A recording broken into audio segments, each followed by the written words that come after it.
now in our kitty. We are doing some stuff with Jay Rudney on the website. I'm going to save that until next month because we have more important things to cover tonight. Yeah.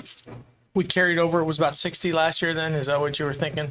60 or 70,000, yeah. Oh, yeah. Expenditures.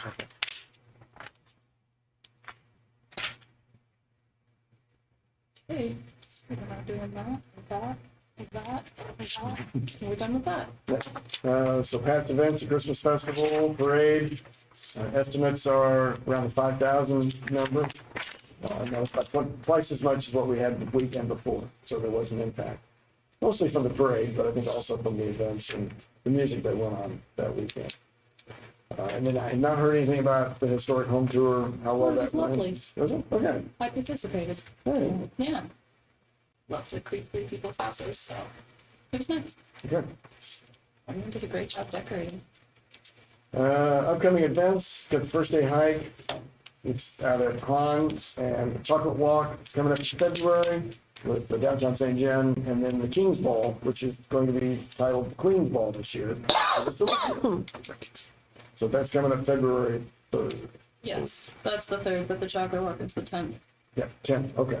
Thank you. All right. I would like to introduce our new tourism director, Aaron Smith. That's what I can do. Not a drum major. Hi everyone, my name is Aaron Smith. Make some noise here. So I applied for the job last year when Tana Lynn got the position, and this year I saw it come back open. I was like, I have to jump on it. And this time I put together a nice big sort of projection of what I wanted to do with St. John and what I think St. John needed, and Happy and the team thought I did a good job, and so here I am. My wife and I will be closing on a house tomorrow, so we'll be moving into downtown St. John, not downtown exactly, right across from the school on 8th Street. So we have that little house right there on Washington and 8th. So I'll be able to be down in the town a lot, and I plan to be. I want to start with visibility, and then the next thing I want to do is just kind of listen and be around and see what St. John needs and approach things from that perspective, and talk to shop owners and people on the board and things like that, and see where you think things need to go. So. Welcome. Yeah, thank you. Any questions? It put you on the spot. You've been kind of going around seeing some of the businesses already. Probably, I know I've seen you in a few already. How's your last 2 or 3 weeks now? Probably been. This is the start of my 3rd week. It's been really good. I think every time I talk to someone, I get a different piece of the puzzle and a different piece of the history of St. John, and I think that's all super helpful. So as I'm kind of compiling this information, my brain is, kind of trying to fit everything together.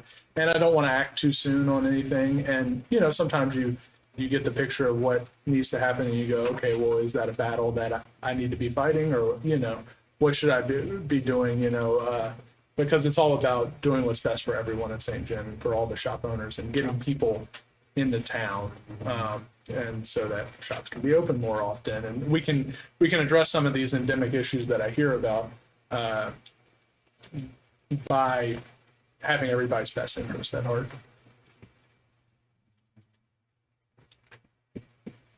Can you give us a little of your background? Yeah, sure, and I'll kind of direct that this way. If that's okay. Yeah, okay. Is this awkward? Or? Yeah, you're fine. Meeting doesn't count anymore. So I kind of got my marketing chops. I ran a lodging business out in Death Valley, California. We had 12 rooms, but we operated out of a town that had about 75 to 150 residents year round. In the summertime, when the temperature swelled over 115 degrees, people would leave town. So we had like 75 residents. So we had some weather issues and things like that kept it, tourists from coming through. But anyways, this was a town that had really no tourism to speak of. And then we were marketing for our own business, but when we would get people in, we wanted them, they either had the option of driving an hour to Death Valley, or we keep them in town, spending money in town. And so, we had to kind of market and curate an experience for people in town. So it really, we would just hold people's hands pretty much their whole visit from one business to the next to kind of spread the wealth. So that's where I got my kind of chops. But this is a totally different animal. St. John's a finished product. It's just, how do we get the right sort of tourists in that are going to spread the word and bring more tourists in, and bring the right kind of tourists that are going to enjoy what St. John has to offer, and not change what St. John is, which is a quiet, beautiful, safe little town. So it's kind of a challenge, but I plan on being here for a bunch of years. So me and my wife will be having a baby here in April, so it's my first, and so we're excited to raise a child here. I think, again, the prospects of raising a child in a very safe, small town where they can bike around and, go to their friend's house and stuff like that is really appealing to us. So yeah, we don't want to change that. Aaron's also going to get his degree in marketing next week. Yeah, well, I was supposed to go to the graduation ceremony at the end of the first week. Yeah. So I graduated with my MBA in marketing. So From where? From West Texas A&M University. I did it online. Oh, okay. Yeah. So while I was working full time, I did my master's in marketing. So, and I have my BA in studio art and painting. So yeah. So for the both. Yeah. Bohemian. Little bohemians over here. Yeah, I've got an art background, so I definitely like to promote the arts. I like to promote tourism through the arts. I think it brings a really great sort of person and family into a town. So that's what I hang my hat on. So I like to see more artistic things happen in St. John, but so glad with what you guys are doing on that end of town. And to help Aaron out, one of the things that the commission decided to do was promote, and also working with the Board of Aldermen, is to have a marketing team come in and develop a marketing plan.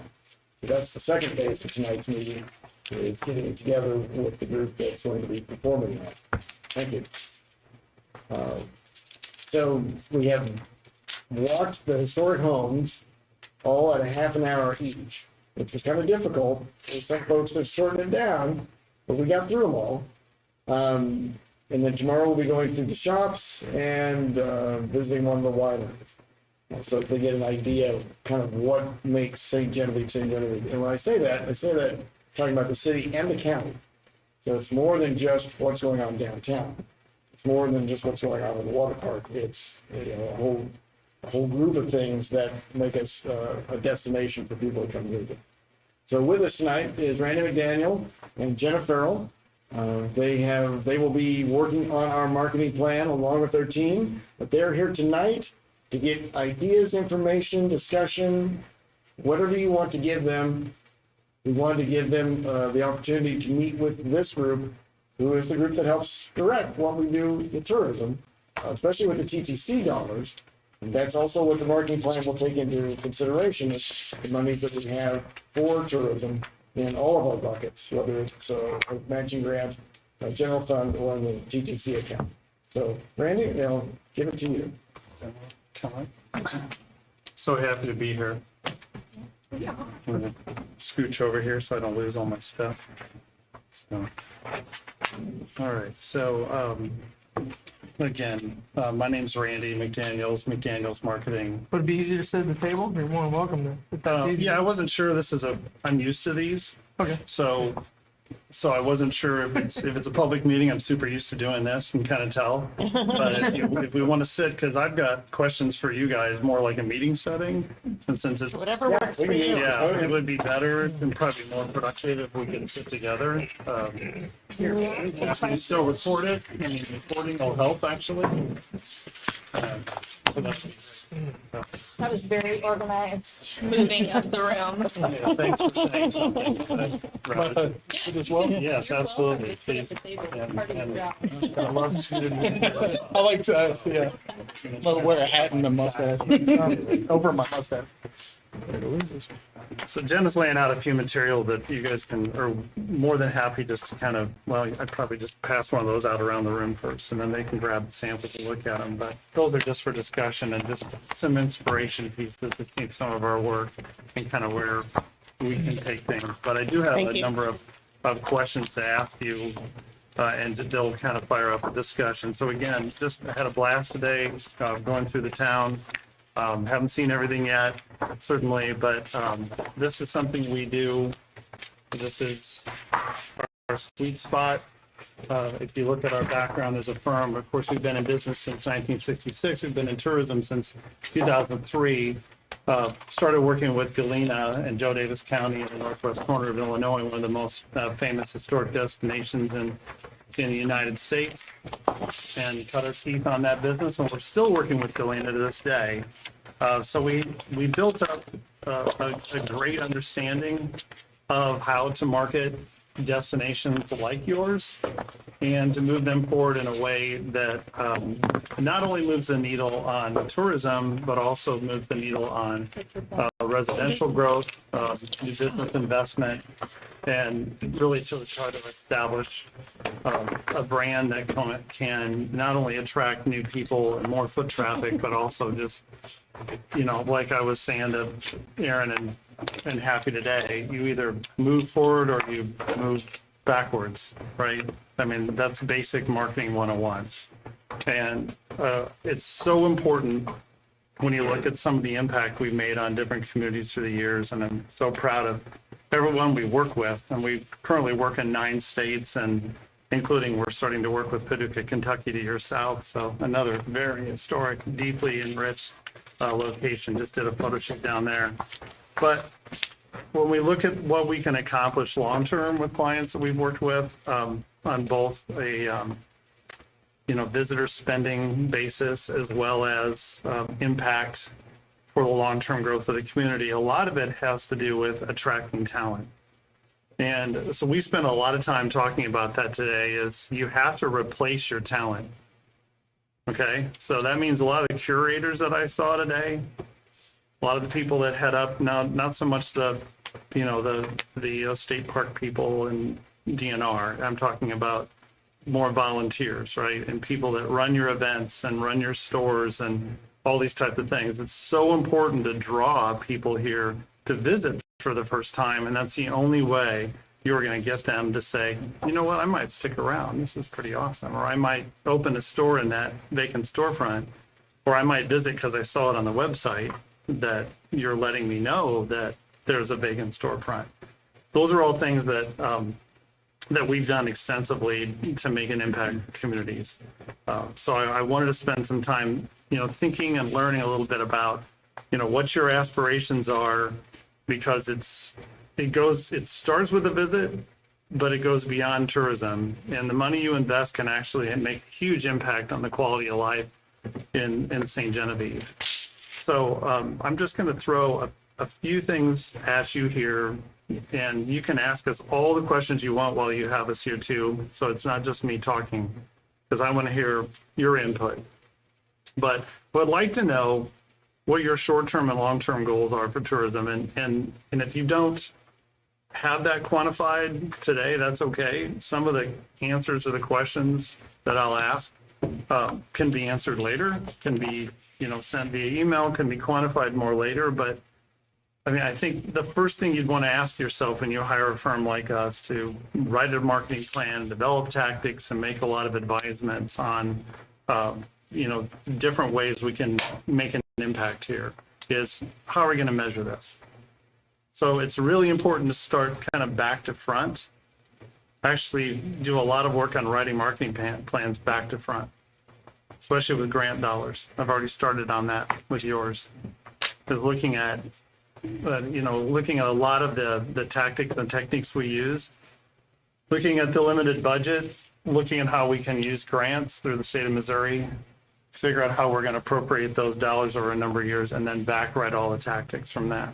Because when you don't have unlimited money, which we don't, not a single client of ours does, you have to almost look at it back to front. Same thing with results.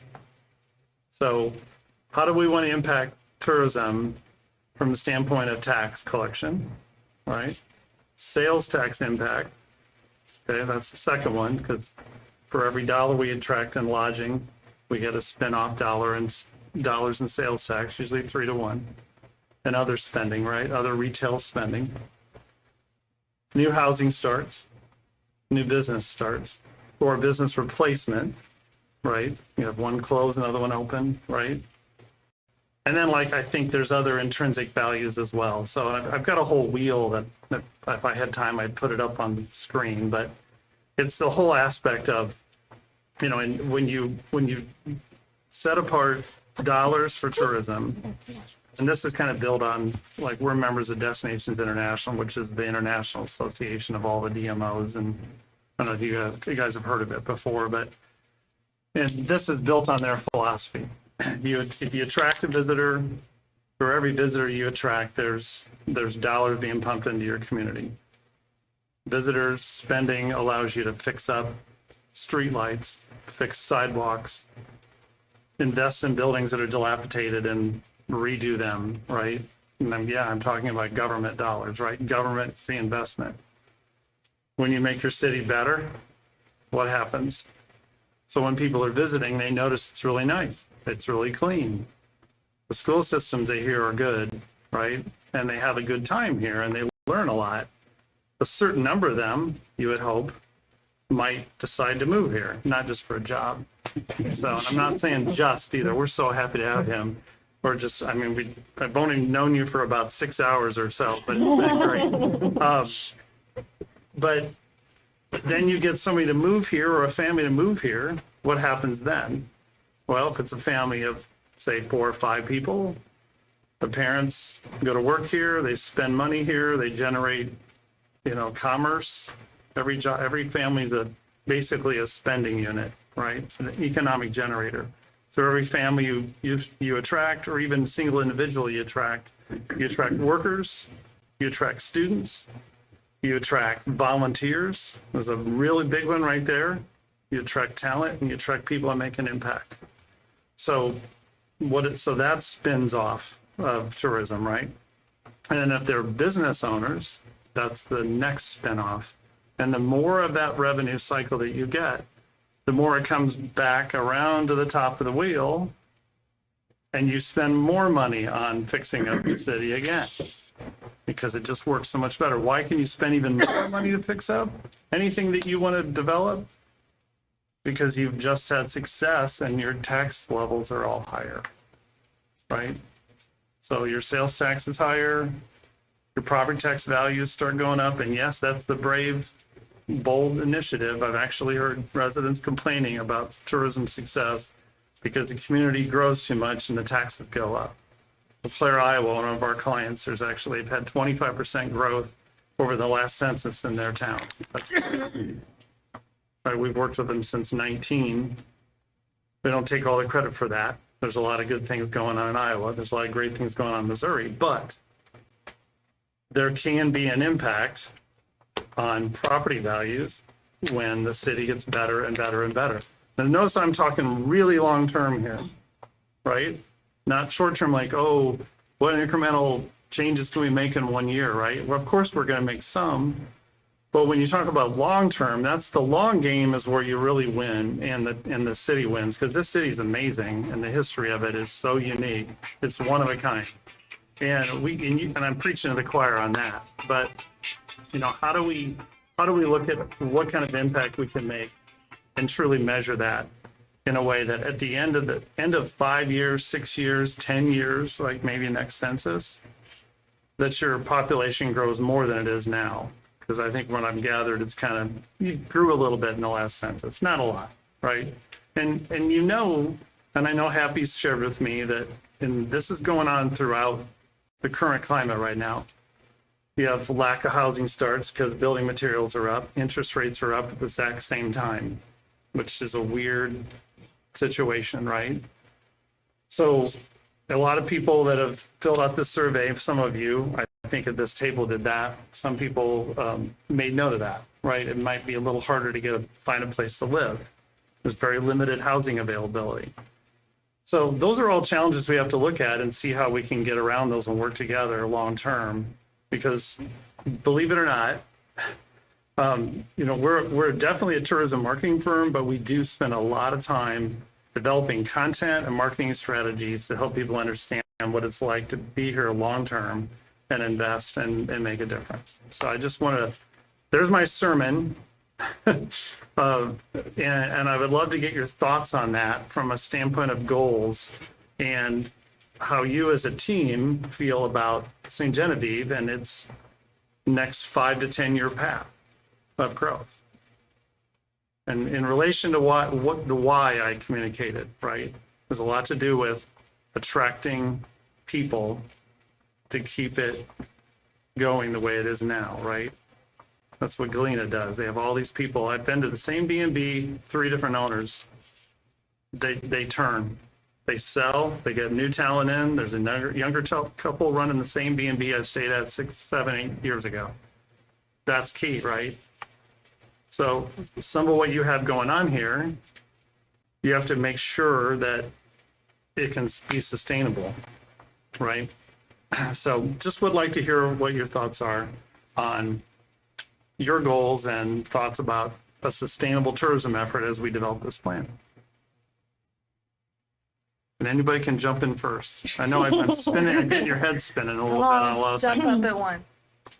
I mean, I don't think the town has an issue with bringing people here. We have events that go on all year round, and we do a good job of bringing people in, even for brand new events. We get a decent turnout for those, but I think we do struggle with multi-day events. That's an issue for us, and I don't know if it's due to a lack of places to stay or evening things to do. Yeah. The town does kind of roll up the streets, you know, at 5 o'clock. Yeah. Yeah, so I don't know if that's a deterrent for why people don't want to stay and participate, you know, in 2-day events, or what the reason is. But 1-day events, yeah, we do a great job with those.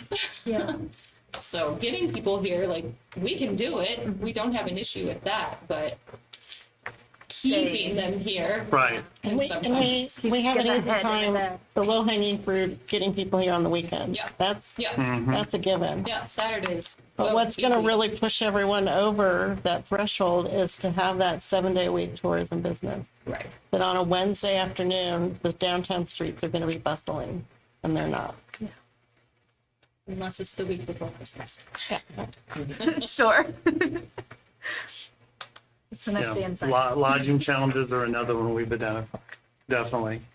So, and I have shared that part of our value delivery that we can add over time is connecting you with developers that we know that are working in other cities, hotel groups that are working in other cities that we've seen do creative projects, and providing that kind of information to you to reach out and talk to those people.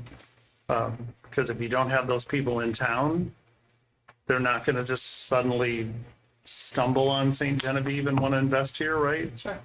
You're just far enough away from a metro, or you're a little bit of an island. There's an advantage to that. I mean, I talked to some of your historians today about that. Even asked the last gentleman, what was his name? Skip. I said, do you feel that this city would still be in the shape it is today? When I say shape, I mean all the buildings still existing. Amazing, right? Very rare. If you were connected to St. Louis, to the south of it, and when I say connected, like metro area connected, right on top of it, like St. Charles is. No, people would have sold out, and we would have bigger, newer things Right, built over the history. right. So it would be Like different, docks. but would you have more hotels if you're connected to St. Louis Metro? Yes, you would. Yeah. And, you That's know, the we're challenge. built off the Sure. interstate far enough that, you know, there Yep. was never any big, push Yep. for it. And there was there's been hotels on, so it hasn't been a huge necessarily, big need, that really drove that, Yeah. Yeah, I think and that's why we're here, is to do these site visits and to really absorb all this, to figure out the why. Like what are you now and why? And then what can you be? What can you aspire to be as a community in terms of the value delivery of the brand? And the brand experience can be a variety of different things, but if part of the brand experience is that we come here and we come for a one-day event and we know we won't be able to find any place to stay, so we just ahead of time decide not to stay. So like those are some things that we can put in the marketing plan long-term that are more economic development type goals of working on lodging. Yeah. And Even I'm- just one I'm not more sure limited that- service hotel could make a huge difference. Right, I'm not sure that like a lack of lodging is the issue, because we have how many Airbnbs and Audubon says how many rooms above it, like, we have places to stay. I don't know if people just aren't aware of all the places, because a lot of our Airbnbs, like, they're not all right downtown in the main Right. shopping district, some of them are kind of scattered around, so I don't know if Right. it's just a lack of people not knowing that they are all there, and so they don't want to book them and stay for a 2-day event. I don't know. What the answer is. I live in town, so I don't have to find a place to stay. I mean, part of it could be a matter of awareness, but there are a lot of people that are really comfortable with lodging choices that are in their apps, they're in Sure. rewards programs. Sure. We all have a tendency to book lodging based on points now. Right. So when you lack those brands, Sure.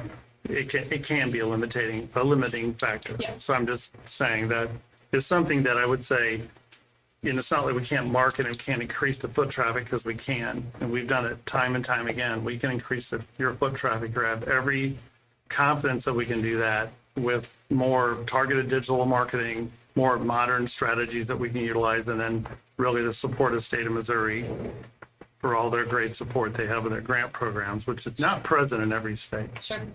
I mean, almost like, here's how much you can get out of the state of Iowa if you're a tourism bureau, 10 grand a year. And that's a grant for a project. Yeah. No general funding support, nothing. Missouri's amazing. So, I think, knowing that, Is that through some research that you've done recently, or are you working with a Missouri entity that? we work with a lot of Missouri Okay. entities. Yeah, we go to the governor's conference every year, and also the association conference too. So just to give you a background, so in Missouri, we work with Pulaski County, which is below Raleigh? that area, Fort Leonard Fort Leonard Wood, Lake of the Ozarks, Warrensburg, Sure. Fulton, That's pretty tricky. and so, Yeah. so we have great understanding of the different projects and how it works and all that. So we definitely want to, be supported by the MMG and the MPD money, and really make sure we're building off of that. But I just wanted to talk a little bit about, goals and challenges here in the beginning, and just kind of get your input on that. So, but thank you for bringing up, like awareness of lodging. But the number of events you do here is amazing. But I thank you for the insight and the fact that a lot of them are one day, and, you'd like to try to get to some multiple day stays and be able to hold them here. But I think, from the standpoint of the face value research we did before we came, and then as well as the visit today, you have plenty to hold them long enough. Sure.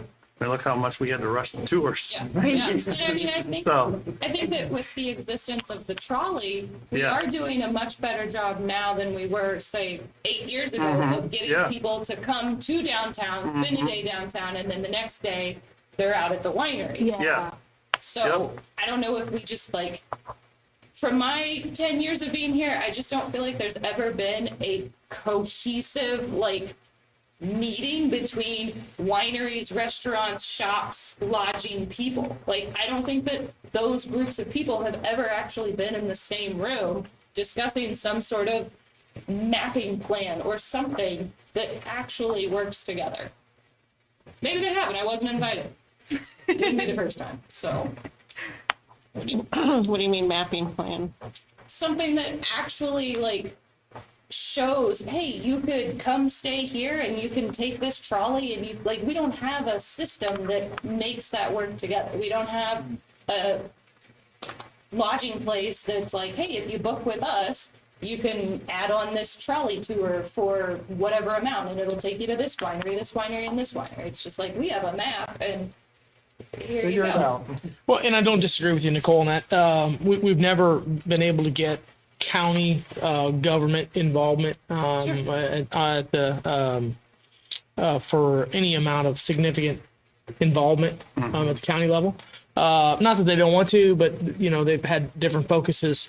Some of the county businesses have tried doing a couple different things over the years, but there just hasn't been the funds there to really get at something very cohesive together. So Yeah. we could have got everybody in the same room, but there was no money to fund a project to do it. So it was really tough to do that. So to say that it hasn't happened, it hasn't. But it was kind of a waste of time because there really hasn't. So like when you start asking about some of those like short-term goals, that would be one of the things is like identifying the types of tourism that we have, not just the historical buildings, you know, some of the other, the eco-tourism and the cultural history tourism and some of those things. That'd be one because we only have so much dollars and I don't know how you guys are going to focus this tourism plan, you know, because there 10 different ways you can go with it. And I that's one I'd like to know how you guys are going to want to focus that. Right now we have a citywide bed tax. I think it's 2%, 2.5, 2.5 lodging tax. And it's just on city businesses. It's not countywide. And there's been some discussion and the county commissioners have hinted that they would be open to the idea of putting it on a ballot initiative to go countywide with a lodging tax.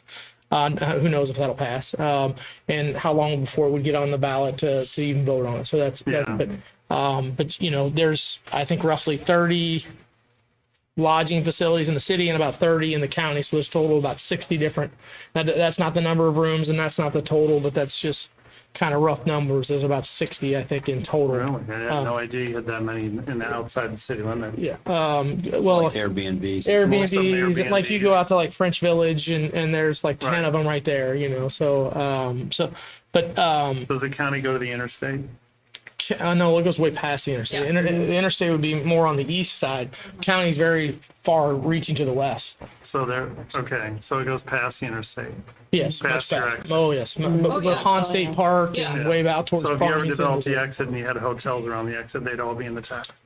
Yes. That would be a absolutely. very proactive thing to do. Yeah, we had a hotel at the exit south. It's kind of just run its course. It's very, Yeah. it's abandoned and not being operated now. That happens. And that was a big loss. And the gas station itself now has even stopped too. So the county has lost some serious sales tax revenue, especially losing the gas station. And before that, when it was a hotel, there was, I don't know, 40 or 50 rooms out there. Yeah. And we haven't, you know, we've never replaced those. There's just no income being generated there. Yeah. So that was one thing. And the last one on short term was just educating our city council and maybe county commissioners on the value of tourism. I think I sit at this board on Thursdays, and I think a lot of them are still judgmental on the significance of funding tourism and what the tax dollars that could be generated from that investment in tourism could bring back to the city and the county. Right. I think that would be one thing that I would really like to see That's because a huge thing. I really believe that. And because a lot of times I think it's the one department that we could actually fund where you actually get some money back as opposed to, I'm not, you know, you fund the police because you want protection, you know, but it doesn't generate revenue, whereas a tourism department can do that potentially.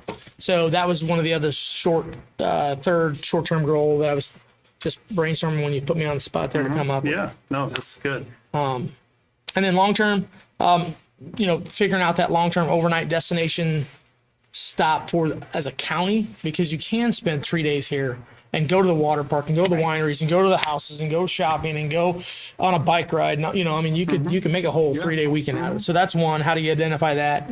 And then the other long-term is merging that city-county entity, whether that's a convention and visitor bureau or two separate, I don't know, you know, whatever that it looks like in the future, 5 or 10 years from now, because you got to have a consolidated one point of, you know, hopefully one point of contact for making all this stuff happen, because we're not big enough to have warring factions, you know, Right. trying to Yeah, go between the city and county and, yeah. you know, whatever. Trying to expand to a county Yeah. CVB would be huge. Yeah. But not that the county is super densely populated, still, you know, hearing 30 lodging properties in the county, the exit, the ability, the economic value of that, and the unity behind it.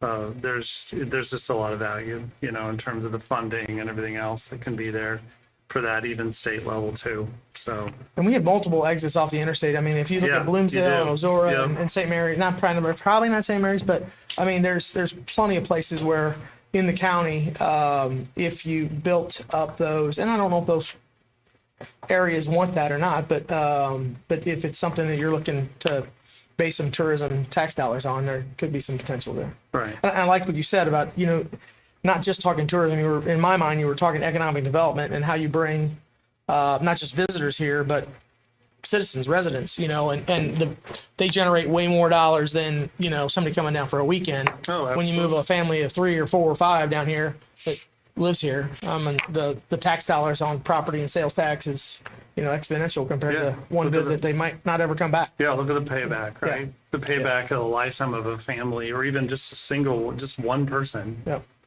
going to the grocery store every week. You know, so I mean, I think that's the aspect of tourism that I think the industry's finally realized is they're more than just putting heads in beds, because beds can be limited at times to the point where some communities can't even really have enough. But we have clients that literally, like, they have too many contractors staying in their hotels to where they can't generate tax. I hear them, they're like, we got to shut digital off 'cause it's working too well and nobody has a place to stay. I mean, we can attract them, but there can be issues with that. So that's why when you brought up lodging, you know, it's something to look at as one of your long-term goals, is how do we grow lodging? But we got to grow the footprint of, you know, we got to get the traffic increase. We got to get the average stay increase. And then you can start getting some economic dollars to put in front of developers to say, we've got the traffic we're generating, you know, our sales tax revenues going up, the revenues in the stores, which they'd have to report their revenue collectively to know what that is. You know, and then you can start saying, look at the energy we have. Okay, hotel developer, here's a project. Let's work on a project together. And I shared today, you know, there's a hotel group I know that in Madison, Indiana, was just one of our clients. The whole entire downtown's saved in the National Historic Registered Places. It's right on the Ohio River. There was a developer that came down there and built a hotel in an old cotton mill. They put a Fairfield Inn and Suites and Conference Center in it. They're out there. We need 150 rooms out on the interstate. Man, they're out there. There are these groups. There's all these innovative lodging groups that they don't own hundreds of properties, but they'll own, you know, 40 or 50. And believe it or not, there's a lot of them that are located in Quad Cities, right upriver from you. There's like 4 hotel groups in the Quad Cities region that do innovative projects. It's weird. Stony Creek Inns are all based out of Quad Cities too. It's like a little mecca for tourism up there in terms of small groups, but there's some in St. Louis too.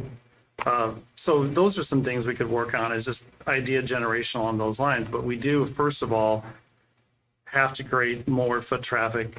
And even like a day like today, there's no reason why we shouldn't be able to get more people on a beautiful day like today. And when we were down there today, it was mainly us walking around. So we can fix that. I have every confidence we can do that, and Jenna does too. But no, I think that's excellent. Thinking about the county, thinking about how we can improve that. But let me share a couple things. Nicole, you talked about, you know, we don't have one group talking together. So I just like to share successes from different communities. So please don't take this as anything that I am taking all the credit for, because I didn't come up with it. But LeClaire has a local merchants association. And so it's beyond the chamber. They have a chamber. This is LeClaire, Iowa, where American Pickers is at. I don't know if anybody watches American Pickers and Mike Wolf and all that. Yeah. So right by the Quad Cities. So they have this local merchants association, and they actually pay dues in that all goes to tourism. So that's additional income. And yes, they get preferential treatment and all the marketing because of that, because they all pay in money. They don't pay in a ton, but they pay in enough collectively that there's this little extra fund, and it's the LMA, and it goes into their tourism bucket along with the taxes that come from the city. City does not give all the taxes, the lodging taxes, to tourism marketing. So they should. We're working on that. They generate a lot more than they spend, but they're getting there. You know, it takes, like you said, it takes a while to get the city leadership to understand the value of putting more and more dollars into it. So they have that LMA, and it's a nice, tight, bonded group, and they talk and they work on events and they cross promote each other. And then we actually go to that group and we do seminars. Well, it was webinars. Now we're doing them in person again, which is great. And we'll do seminars for them, and we'll train and teach, and we can invite government officials to it as well. And we'll do like a social media workshop, or we'll do a reputation management workshop, or things like that. So when you have a group like that, it really helps, because then when you have consultants and a director like Aaron, there can be some additional teaching and training in addition to the networking and working together. So that's another thing to think about, is maybe forming a group. And I'm not saying they all have to pay into the tourism fund. That's just what they do. And it's because they supplement, because the city doesn't put all their money in. We do have a strong downtown merchants Yeah. association. Yeah, but this is a Separate little from the bigger. chamber. It's a little bigger. They do it like, it's not just downtown. Of course, their town's really small. Most everything's really close together, like you guys. But if you have one, maybe, you know, you could look at expanding the focus of it. You know, I mean, just a thought. I figured you probably did. Most of the time, downtowns have like a little association, or if they're a Main Street community, that's kind of what they do with the Main Street, and that's how they work together. So, and then there's the chamber. Sometimes the chambers are strong enough to take that whole lead on it. So I'm not sure how, you know, what your chamber does here. Chambers vary in their focus and their contribution on tourism. So, so good thought. So, yeah, I just want to visit about that a little bit. Anybody else want to talk about goals, big picture? Anybody else want to give input on that? That's super important to talk about in the beginning. Okay. So, Nicole, is appropriate for, Jeff Chairman. and it's up to you. Yeah, sure. Okay. Throw it out there, Jeff. On the subject of goals, one of the things that, I mean, you know, there's the obvious, gee, we got to get more people here. But also kind of like Joe was getting at about particular audience segments that we'd like to see more of, that obviously a big part of what our collective product is very appealing to, or should be more appealing to, are those, you know, cultural and / heritage tourism travelers that it's been a long time since I've seen the data, but they used to be people who on average stayed longer and spent more. And they're going to want to come to the kinds of places, not just the sites, but some of the specialty shops and first-rate antique mall, and you know, nice, unique restaurants that aren't a name that everybody automatically recognizes. And yeah, and they spend more money and they like the kind of stuff we do. The goal of getting them here is a challenge. And some of the, you know, like one of the big events that everybody always enjoys and has a lot of fun with, Jour de Fête, it's not that audience. It's, I mean, it's fun. It's a dandy event. It's like a giant high school reunion out on the streets, but it's not those folks. And it was interesting. I know we tried something with the Pecan Festival recently where a large part of the advertising that was done for the festival was on public radio in St. Louis. And people who came, even though that was what, like 4,500 as opposed to like Jour de Fête, which is 2 days at 5,000 or 6,000 each, right? Yeah, so not as many people, but stores, again, specialty kinds of stores that I talked to, and the museum, we did better. It had a pretty good weekend to go with that. So how do we get those, there's the goal, how do we get that part of that audience segment to come in, be aware of this and come in larger numbers? The other thing that I'll put out there as a goal that just drives some of us absolutely crazy is to get people, how do we get people to move around in town once they're here? It ain't that big a town. And the folks that go to North Main, well, did you go over to Up Merchant and Out Market? And no. Did people come to our museum? Well, why don't you go over there to North Main? Why don't you go over to the antique mall? And, oh, that's so far. No, it's not far. The goal, how do we convince people to actually move around and find their way around once they get here?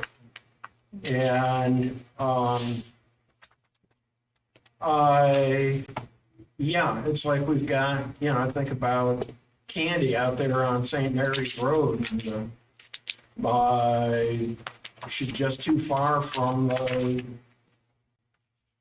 the center of activity. And so there are two goals that I can identify that some of us are concerned about. One, getting those cultural and heritage tourism travelers in larger numbers, but two, getting people to find their way around and find all the different parts of the puzzle. Right. Do they have golf carts around here? They could transport people, You could. like golf course? Ever been to Arrow Rock? Maybe partnering with Lime. That's how they do it there. And Arrow Rock is nowhere near as big as St. John's. Because then they could be at a certain spot and say, okay, I want to go down to the mall and get them in the cart and take them to the mall. I don't If they're street legal. know. Yeah, Yeah.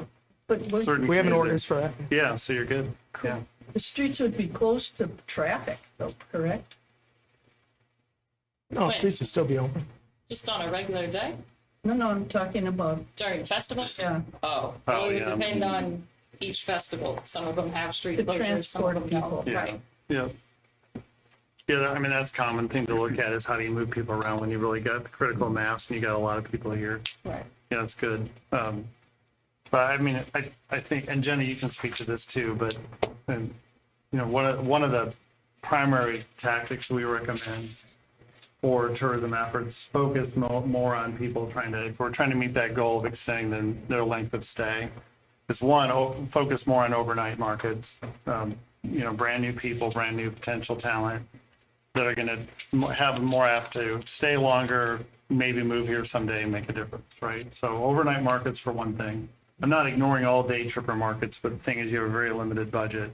Want to make sure that this plan delivers the maximum benefit for the dollar.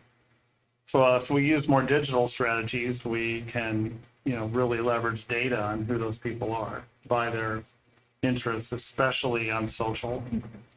So, maybe Jenny can speak to a little bit about the data that's available through, just Facebook and Instagram by itself or TikTok.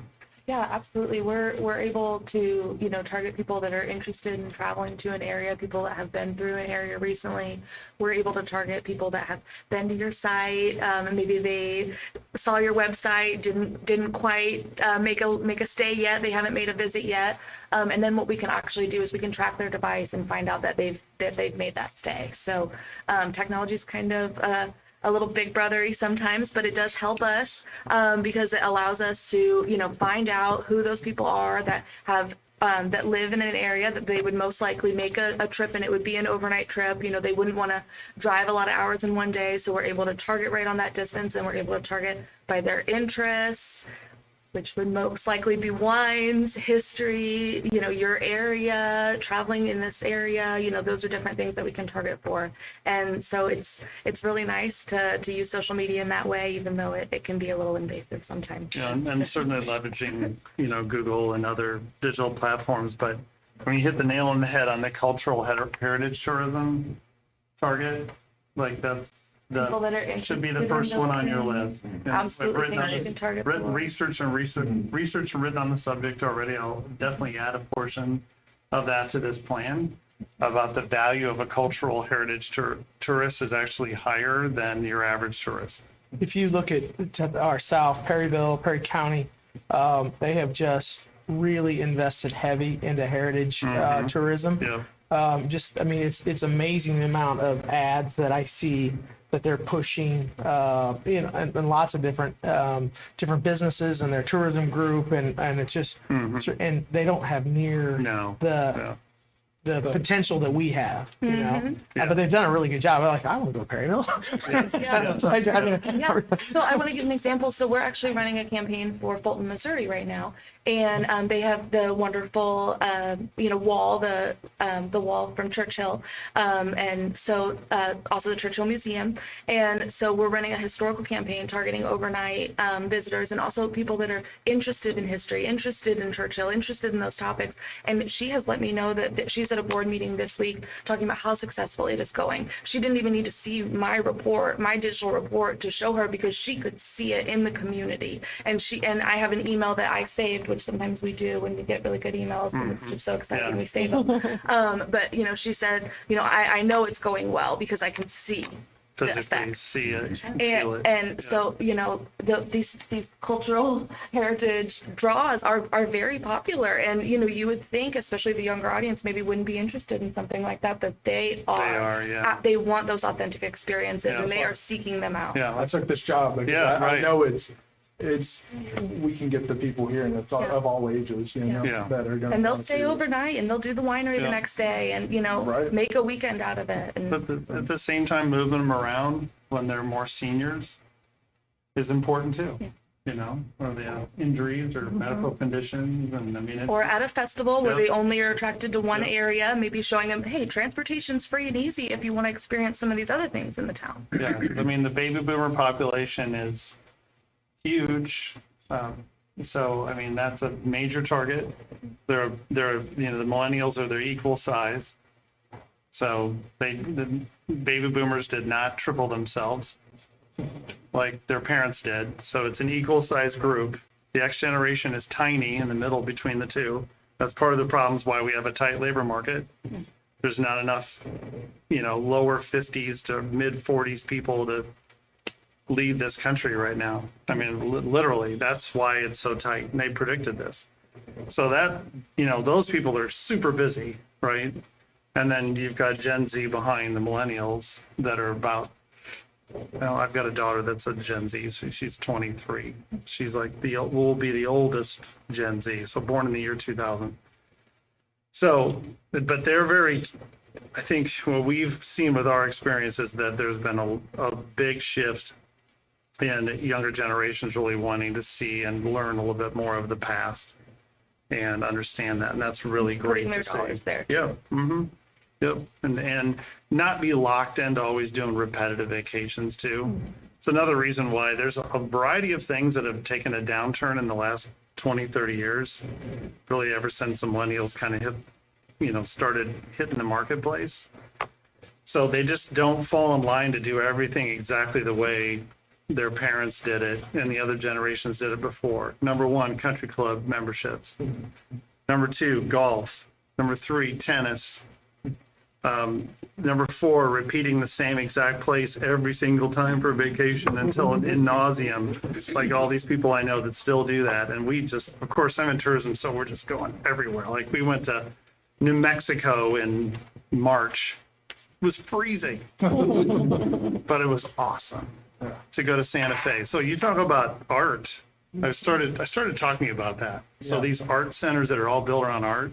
So, like the state of New Mexico, if you want to see cultural tourism built on art, and you guys have really strong fine art here, and I did not know that until I got here today. And a huge history of And it. it's going to get bigger. Strong crossover in art history. But it's proven that economic development in a town starts with the arts.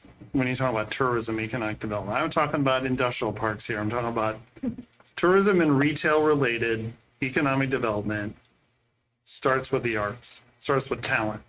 So arts can be a lot of things. Can be music, can be fine art, can be sculpture, can be murals, can be reenactors, can be all kinds of things, right? So in the fact that you have all these preserved buildings, it's an art form in of itself. Absolutely. Restoration's an art form. Yeah, preservations and everything. The preservation's an art form. Curation, in my Yeah, opinion, the is museum. a combination of Yeah. history and art form because you guys kind of have to be on point. You're performing every day, really. When you think about it, you're not fake. You're completely authentic, but you have to have a personality. Like, today was so easy. I just shot video you and I just let you roll. You notice I didn't ask you all the questions? There's no point. I just let since I talked to I just let you go. were Because you know how to amazing. tell your story. You were on stage. You just let them go. And Wonderful. same way most So places. And plus I want to use the video too. I don't want to over talk, right? So I think those are all valuable target audiences that we need to get after. And we do a lot of that with digital. We look at digital first. And yes, we do believe in print, but print guides, rack cards, things like that are important, maps, websites, all those kind of tactics. The other big void that we see is a lack of storytelling video, storytelling visual content. I mean, most everything I saw today doesn't exist anywhere. On the website, any of that. So, Absolutely. and Aaron's a good writer, so that should help. We should be able to team with him to get a lot of these things done. And video, I hang my hat on doing video Yep. work as well. So. Yep. I saw you all of getting some that. good angles with Yep. your cell phone. Oh, today. that's going to be Yeah. important. Yeah. So I just want to kind of talk a little bit about that. So thank you for leading us into targeting because that was going to be a part of the discussion tonight. Like, who do we need to reach, right? No, but It it relates directly to your question about goals. Yeah. Because, and like I say, it's been a while since I've seen the data, but Yeah. I take it it's still true Yeah. that cultural and heritage tourism travelers Yeah. stay longer and spend more. Yeah, because we read every little placard. I'm terrible about it. My dad's the same way. So we spend more time. We run out of time. We have to stay all night because we're too tired. Because we read all day, Well, right? that's what's great about museums and looking at art and looking at history. Is you get tired, so you gotta have somewhere to stay because you walk 2 hours in a museum, I gotta go take a nap. So you- Yeah, you're Right. filling your cranium. So with good stuff. I also wanted to ask you just a general question. What has made you successful up to this point, in your opinion? Anybody who wants to go? What has made our town successful? Yeah, what has made your tourism effort up to this point successful in your minds, based on the level of success you have now? The people. The people that are working in tourism and for tourism are passionate about this city. And I'm not from here. I see it. I see how The passionate ladies they are. that got involved in this in the 50s and the 60s, some of our town grandmothers, I don't know what but I mean, they were preservation Nazis, I mean, Yeah. they were passionate about it, like Laura was saying, and they, we probably would have lost, 5 or 10 more of these houses since then if those ladies wouldn't have gotten involved and really stepped up. A lot of their own money. Yeah, spend a lot of their own money Yeah, and that's the time. thing I've noticed, a lot of private investment. Yeah, yeah. Your concept of replenishing those volunteers, it's something that needs to be on the goal list because we've lost some over the years just from old age. Yeah, they pass on, but, I think that's something else that we market heavily with, even a medium-sized area, because, we're based in the Pekin and Peoria, Illinois market in the center of Illinois, good target audience for you guys, 3.5 hours away, just perfect. Rivertown, and, we've promoted it in Peoria even when we've done some of the relocation work for them. And it's a proven fact. So when people move from large urban areas to smaller towns, smaller areas, right? Like Peoria is still not huge. It's 400,000, but it's not Seattle, it's not Chicago, right? They can get, there's an issue with big cities when people want to volunteer. Say they want to volunteer for the out, you know, like the Art Guild in Chicago. You think there's a wait list on that board? You betcha. There's a wait list for board. Now, this is hard for us to fathom in small townville, right? I'm from a town of 32,000. That's still a small town. That they're dying for volunteers. Like, it's a problem all over the place. But in big cities, not those high-level volunteer positions, sometimes it's a proven fact they can't make as big of an impact as a volunteer in a big city. And when I say big, I mean big, where they get crowded out. When you come to a small town, you can make an immediate impact in so many different ways. You could volunteer all day if you wanted to. At the hospital, you know, all the civic groups, fixing up, you know, one of the old buildings. I mean, there's so many different things, and there's really not a lot of people in your way. You're going to be open in arms to those people, right? So that's something else to communicate. You can make a bigger impact here than you can where it's a little more crowded, a lot more crowded. Let's just put it that way, right? So that's another attribute, making an impact. If you study Gen Z, that's one of the top things they want to do is make an impact with their life. And it's a huge trend with them. Causes, impact, big picture, like trying to get beyond the selflessness. So, you know, we can use that to your advantage. Yeah, we have a ton of that here, you know, just even, like I love what Amanda, with her keeping her bees in town. We have a great community garden, it looks like. We got the little garden that we saw today that someone could volunteer at for the state park. Yeah, I may be getting in on that. If anybody has any garden work for me. Suggestions today on that garden to her on what to keep and what to cut down. Yeah. So if I lived here, I'd probably cut out there and cut all that stuff down. Oh, good, because we don't know what we're doing. Like, we were doing good to keep it alive this summer. So, okay, that's good. Because we picked, a lot of people that have filled out the survey said the word passionate. And we've been picking that up today heavily. So that's good. And it seems like everybody's getting along pretty well too. Let me know if there's any problems too, because we have to know that. If there's factions, if there's certain challenging individuals that will vote no to certain things, like in city council, things like that, we actually need to know that. If there are barriers, if they're not, awesome. We work with towns where there's already any It's barriers. a small town. I mean, everyone feels like they have their turf, you know, so I Yeah. wouldn't say, I wouldn't, it's not, you know, kumbaya. Turf Also, is yeah. turf is different than like a major problem. Like maybe have one person that just says no to everything, or there's some things that never get voted on or blocked or things like that. We just need to know if you have some barriers. Not that we can solve all those problems, but we have to know that if we recommend something and it's not going to work because there's a barrier, we got to know about it. So those are some things you can share later. I don't want to get caught up in negative topics tonight. It's counterproductive, but okay. Are you open to a pretty clean slate in terms of what we're going to do with this plan? Because I'm super jacked about what we can do, all right? What do you mean by clean slate? Well, what I'm talking about is looking at all the grant programs through the state of Missouri, looking at taking a fresh look at perhaps funding a rebrand. Okay, that means new color scheme, fresh logo, fresh taglines, fresh look for everything, like we did with Jacksonville, Illinois. All their stuff has come together now. We aligned all their different entities with the same brand. So if you look at our case study for Jacksonville, Illinois on our website, Which one is that? that little guide right there. It's So- also the map with the old. I was going to say, I thought there was. Every single entity in their town has the same brand. Now, you guys do brand align pretty well. Well, I would recommend keeping that momentum because I noticed that pretty much everybody uses the same, you know, logo, and that's great.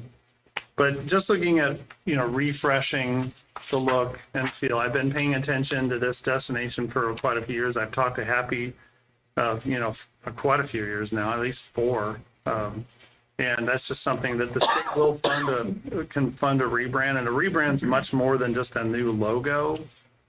It's much more than that. It's when we do rebrands, and I could send you a brand standards manual, but we write the core messaging that how we're going to describe the city and its overall efforts. We write brand promise statements that we build all the text off of for all the writing and all the pieces that you use. Yes, we develop fresh logos and taglines and all that and merchandise. And I mean, it's the full gamut of build out, and it's really it's the centering force of your whole marketing platform going forward. So there are MPD grants for every one of these projects. The project we're in right now is being funded that way as well, the marketing plan. And then there's branding. That was a 50-50, I think. This marketing one was 50-50. Yeah, they're all 50-50. Yep. Well, match, yeah, but what percentage? Yeah. 90-10, so we're 50-50. So just looking at things like, brand. They also have another one on, accumulation of photography and video assets. So it's visual asset procurement. That's one of the categories. So that's one where we've used that with other communities. We're doing that in Warrensburg right now, out by Kansas City. We're doing a series of videos for them, photography, all those assets, a stable pay for a portion of those kind of projects. So there's a whole bunch of categories of projects that they have, which we could build this marketing plan somewhat around. And then they have their general funding for advertising, and we would use that funds for advertising because it has to be used for advertising. The MMG money is there's a whole booklet of advertising. Okay, and some of that can be digital. I mean, currently our clients can claim digital on that, like Facebook and Instagram advertising. You just have to package it right. They have a lot of weird rules, but it's all good. I just want to make sure everybody was open to a potential clean slate in terms of no limitations in terms of what we could potentially redo, because if we really do our thorough job is when we can really make the biggest impact. So let me interject. The logo that we had came from the Chamber of Commerce. Chamber of Commerce has let it go at this point. They are talking about rebranding. So what they did last time was passed around the logo, because that was brought out, I think, in an early review of advertising, that it needs to be consistent through all the agencies. Yeah. So Which you did. So the city adopted it, and a number of agencies adopted it. So I mean, we could probably take the lead on something like that. I'm not sure what kind of input that the chamber would want to have in there.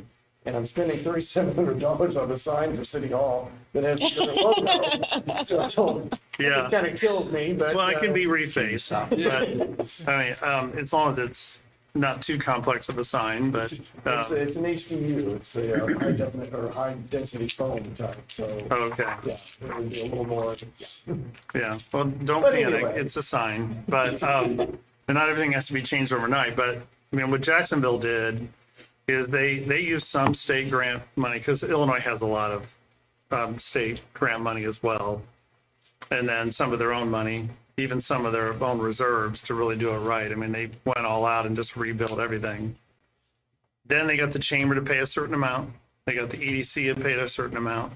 They got Main Street to pay a certain amount. They got the city to pay a certain amount. So they all got rebranded together. That's how they did it. So everybody else had to pay a little bit. It wasn't a lot. That was like, 5, 5, 5, and the CBB paid 20, so it wasn't a ton, but they still bought in, which made them buy in enough to where they used it. So then they've all changed their websites, and we're doing all the work for all of them, but I'm keeping an eye on what they're doing. And it's great. I mean, I'm so proud of it. The only entity that hasn't changed is the county, and that's because it's got a different name, Morgan County. It's a little hard. That's kind of its own brand when it has a different name. So in some cases, but I just wanted to share that. And even if you wanted to talk to that director or all those groups, I'll send you the contact info to say, hey, how was your process? How well has it worked? Do you feel you're all as one team? I mean, they literally did a press conference and an unveiling all together. All those directors, and the mayor, all in front of the room. I've got a video of it. all unveiling all their brand all at the same time. It was amazing. I'd like to see this community doing that again because they saw the advantage of it. Yep, Yeah. yep. Yeah, and I guess from a symbolic standpoint too, and if we're trying to get the county involved, a good rebrand and bringing everybody under the same umbrella could be a powerful statement. They don't have a lot of marketing. I don't, that I'm looking at their website, I'm looking at letterhead, I'm trying to think what, logos on their shirts or trucks. The trucks are just what, Very, very. the old logos the state. used to Yeah. have. So By I and could large, see, I could yeah. see the county potentially liking the idea because they might be, so, yeah, I mean, open to it. Yeah, trying to give it a I mean, vision. we're limited on funds, so Yep. when you're talking about a 50-50 match, Yeah, Aaron's probably got some other ideas that he wants to spend some of that money on too. So it'll be, kind of what he wants to recommend to this committee. But I see your major marketing group, which is the city and the Chamber of Commerce, those are the groups that really need to be in sync. Downtown St. Jim, they have their own logo. I don't know if they'd want to switch or transition, but they, Boy, if they did though, yeah. yeah. I mean, it's just a thought. So, Yeah. I mean, what I was, we're looking at year one is 24, 25. So right now we're in 23, 24. So the current funding to pay our fees to do this plan is this year. And then we're going to plan 24, 25, 25, 26, 26, 27, 27, 28. Right?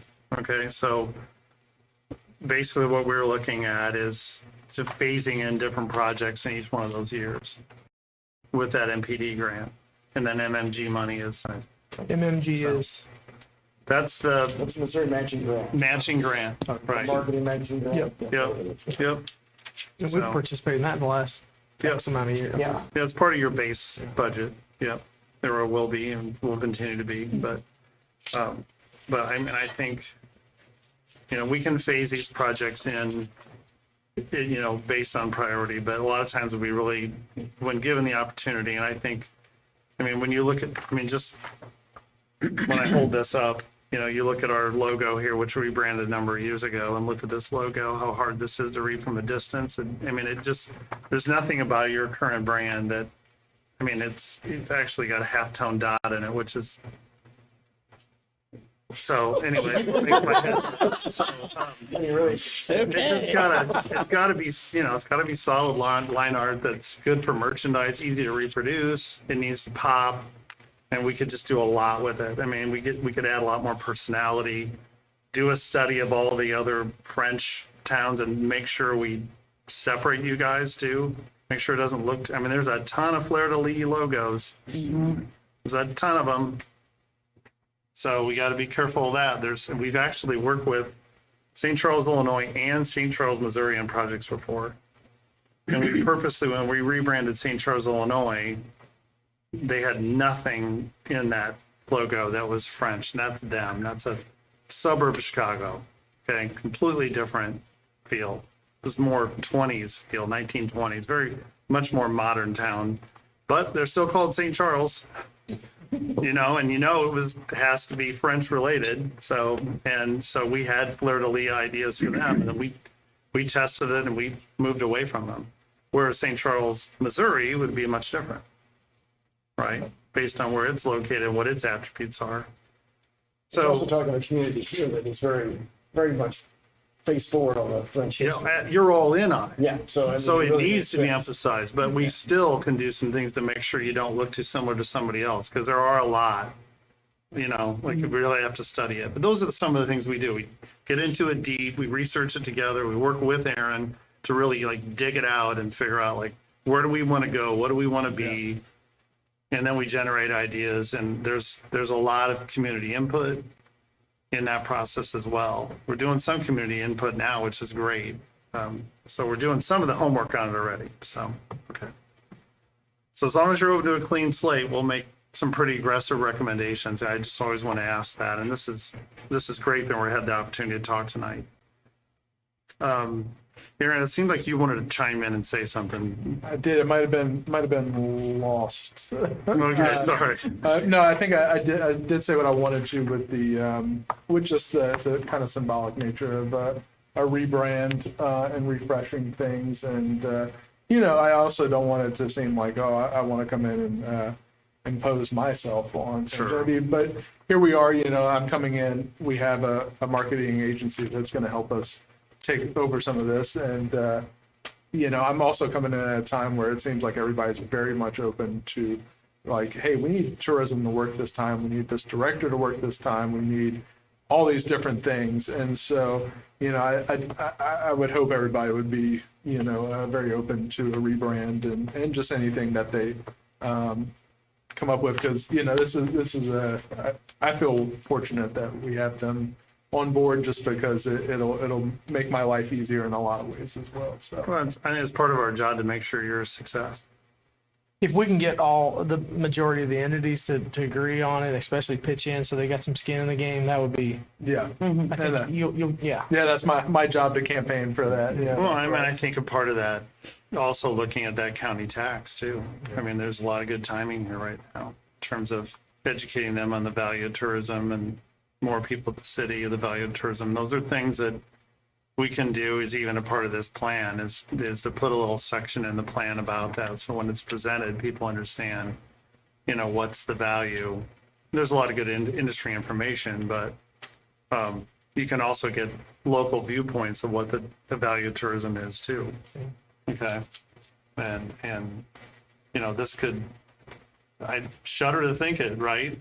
But there are towns your size that bulldozed everything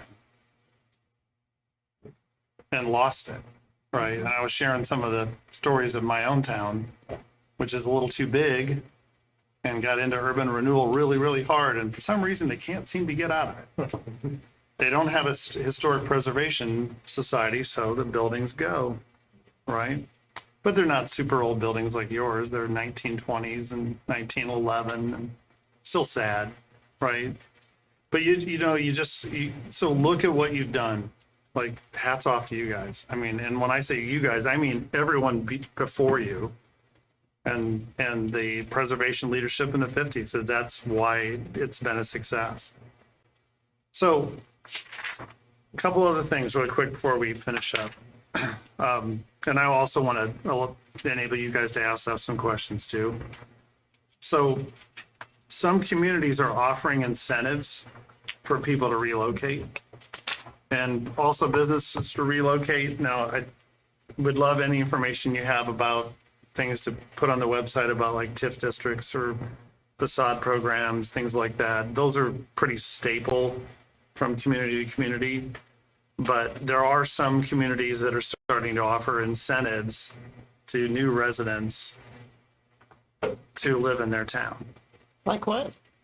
Well, like $5,000 to move from a certain distance away. And I mean, Jacksonville's doing it. So, and some of it, they're getting grant money in some cases, but they're using it. So if you're at least so many miles away and you don't, you can either work for a new company located, here, or an existing company here. There's all these stipulations, right? And then they have to stay a certain amount of time. They tether the money. So if they leave early, they have to pay it back. But there's some aggressive stuff going on out there. You look at Tulsa, Oklahoma, all you have to do is Google it. Incentives for relocation, residential relocation. So there's some very interesting things to look at. I wouldn't recommend that right away in your case until you get some developments. I think Housing. you don't have enough housing to recommend that, but I just wanted to get it all on the table, all the things to think about, because this is a long-term plan. So that is not a 2004 thing right there, okay? But that could be a 2008, 28. we're working on that. We've identified You know? housing as a major problem. Yeah. And like I said, we right now there's about 7 homes in all of city limits that's for sale. Yeah. So it makes it really hard to do an incentive that, Yeah, we're you lucky. just don't have the Yeah. infrastructure. Yeah. So, but one of the biggest projects we have going on right now, the city is developing some property, 50 acres, just outside of here, still inside city limits. So that would be maybe potentially I'm being very optimistic, but in the next year or two, there could be some new homes really starting. So Yeah. I understand there's some property owners that kind of sit on properties and, hence why we have the buildings we have. yeah. You know, so Yeah, there's a good, Yeah. a good and bad with that, Yeah. right? Yep. Yep, exactly. Yep. But I mean, there is some interesting things when you hear of stories of how community development has happened, and sometimes it takes certain life events to happen for it to move. The entire Third Ward District in Milwaukee, if you've ever been to Milwaukee and been there, that whole thing was because enough people died. Oh, wow. Because they were just sitting on properties like old warehouses and not doing anything with them. I was just literally there Saturday because my daughter graduated from Milwaukee, University of Wisconsin, Milwaukee. And I was standing there in the middle of that amazing thing that they redeveloped and know exactly what it looked like before, but a lot of it was just squatting on properties and doing nothing with them. So, you know, it's amazing how that can happen. So literally I had somebody tell me up there, yeah, the right people died and that's why that happened. It's literally what he said. But I mean, there's truth to it. And I'm not wishing that on anybody, but I mean, those are barriers, right? Some of those kind of things where properties are like dilapidated and they're not getting fixed up. But one of the things that I shared today, because we just do so much community development work, you can kind of tell we're more than an advertising agency. It's more community development. So it's, you know, being, you know, looking at getting aggressive with even city funding to acquire properties sometimes so you can redevelop them and get the right people, or get private-public partnership where you get a developer in that can, you know, like a construction company that can redo stuff, right? That does that. There's a lot of firms I actually know, that's all they do is redevelopment projects. And the city's involved though, in all of those. You know, they're proactively like right on it when it's finally going to turn, it's finally going to be for sale. Now there's other situations where these places are for sale forever. And finally, someone does something, right? But if that's not your case, it doesn't sound like. You've got a few, what some people in the survey said that there's a few eyesores, a few. It's great. I didn't see a lot. But I mean, that's always a common thing. You're always working on your scabs, right? There's always a little bit, you know. We've been pretty aggressive on that. I mean, Yeah, we've you guys are. renovated some Yep. buildings and Yeah. we've done, you know. Yeah, so I don't see that It's as not fair to the other property owners if you're. No, and I don't see that as a major problem. It's just something we always like to discuss and we ask about it. A few people say, yeah, there's a few places that we'd love to see fixed up, but it doesn't seem like it's a massive problem, so that's good. So, because I mean, believe me, there are cities, and we've all been to them, right? Where it's like really nice retail block and then completely empty. So we didn't see that. So a lot of potential. I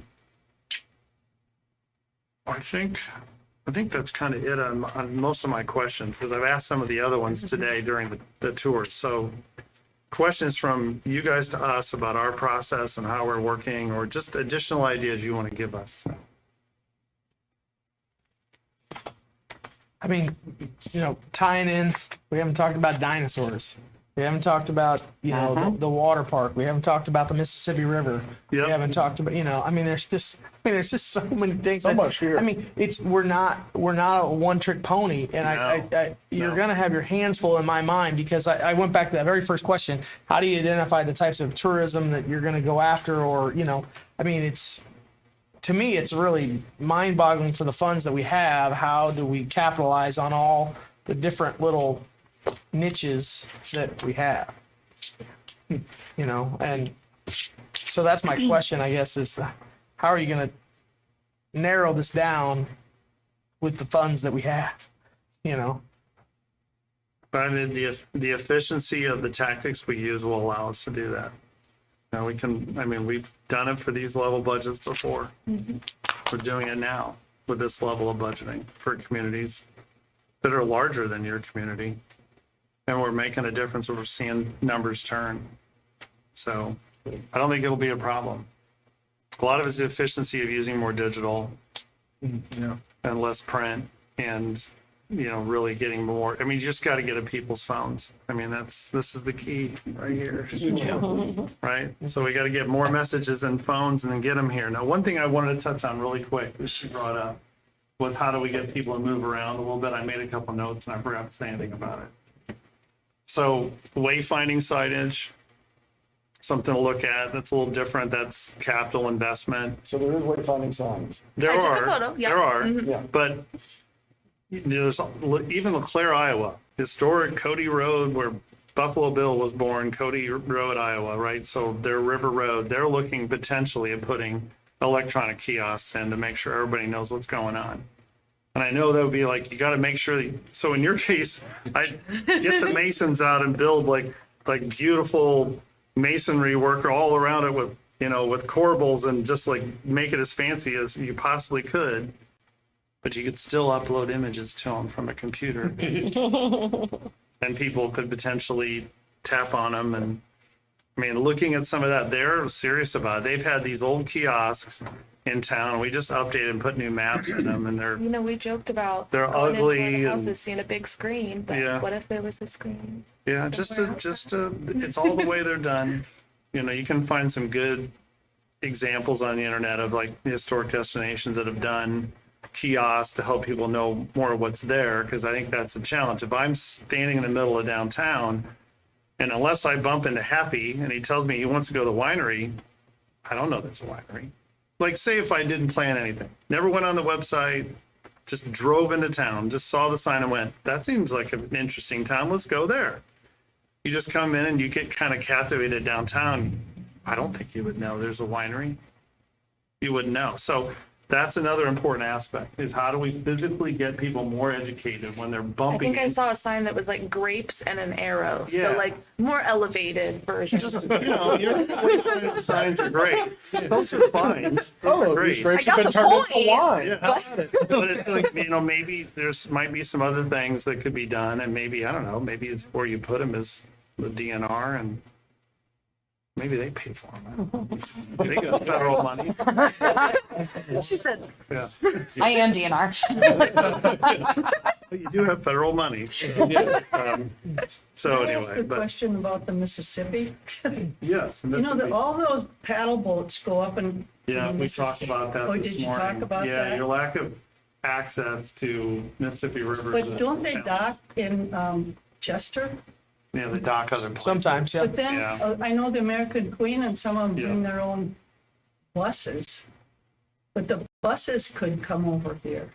And we have hosted. They have them come occasionally. over. Yeah, Yeah. yeah. We'll go to Kinswick or Chester, and sometimes we've had a day trip from They some of should those. come here. Yes, yeah. They Yeah. don't want to eat, those people don't want restaurants and eat or anything, but they want things that they can bring back home, like cups and shirts. Yeah, so we talked extensively this morning. One of our first subject matters was the river. We were looking at the map and everything. And then we learned today that you're a floodplain area of the river, so that's a challenge, right? So we have Claire. and you go downriver to Paducah, Kentucky, same thing. So they have their big wall. You guys been to Paducah, seen the wall, right? So same kind of thing. They also don't have great river traffic or boats pulling up and people getting off for that reason. Because it's just difficult the way it's set up. And there's a lot of communities that don't do a really good job with their water. We've got multiple communities to work with that have not invested in their water. They're on water, but they're getting nothing off of it. So that's another long-term goal.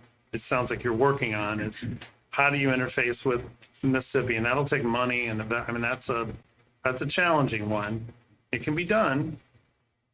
It's not impossible based on what we were looking at. There are some entry points. Yeah, some good options. It may not be right off of downtown, but but there's something to look at, and there's firms that specialize in those projects, not us.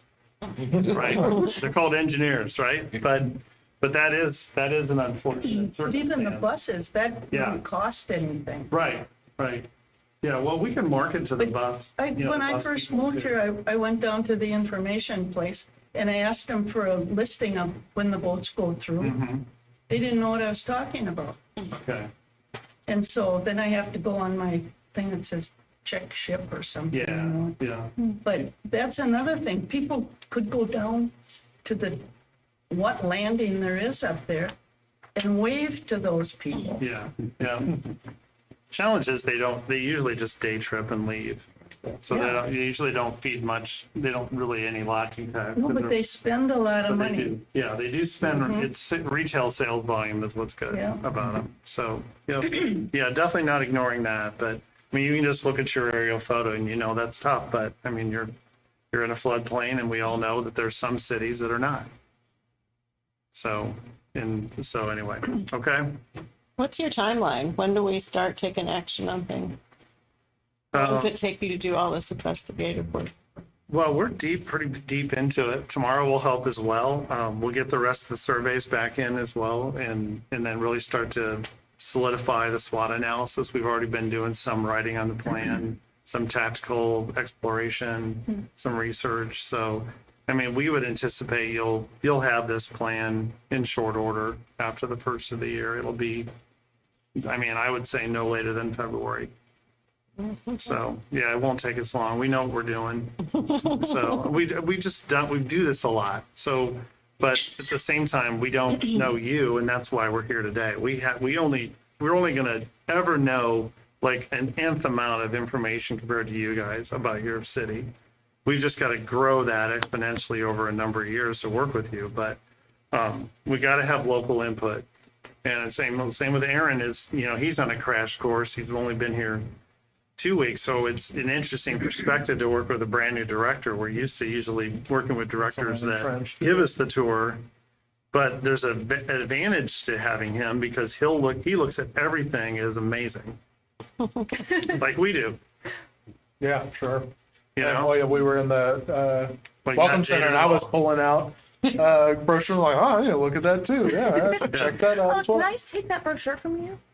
Which one? The one that. No, Okay, that was the okay, one you good. dropped. Okay, Yeah. good. All right. You know, I've don't seen take that things one. from him. Well, I know. I was like, well, if you want to keep it. Yeah, but I mean, I think the point is that he has the view right now of the visitor, and that'll be there for a while, and then he'll become more of a permanent resident. Right. But I mean, I think our advantage is, and why we do so much work far away, is that while we understand how to do tourism marketing, when we come to towns that are far away, we're not jaded at all. We don't think anything's not cool. We're not mired in the past, and there's a lot of that, right? If you live in your own home area, you're like, well, that used to be that.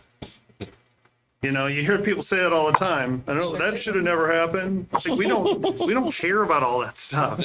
We just focus on what are your advantages, what are your challenges, how do we address your challenges over time. All that's long-term stuff. All these, how do we interface the Mississippi River is a long-term goal. Super important though, right?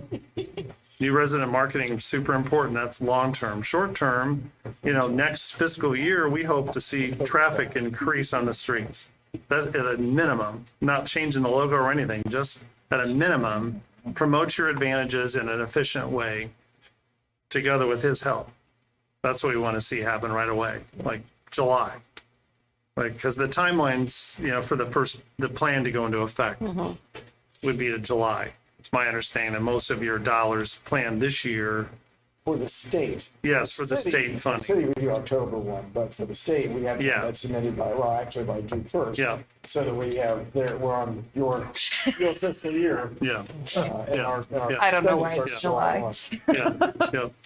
yeah, exactly, yeah. So they have to turn in the state plan by then.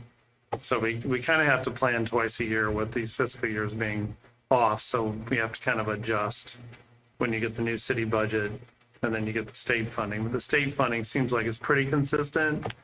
It was, They increased 5,000 this year, with the Yeah, 3,000 yeah. matching. yeah, I mean, basically like, for example, with Pulaski County, they're January 1. The CVB is January 1, and then it's July 1. So we plan their budget, we do contingency of expected state funding, and then we have to turn around and do the plan, like second version of the plan, and plan all the advertising. That is state grant related. So they'll have tactics that will be funded not through the state, so they'll start on them right away. It's really weird because you're actually in the year prior when with them, and you're in this current year, and then you come around close to July, and then you have to figure out, I mean, yeah. So we love the ones that are July, because it's real easy, because then they're the same, but, so we're used to that is my point.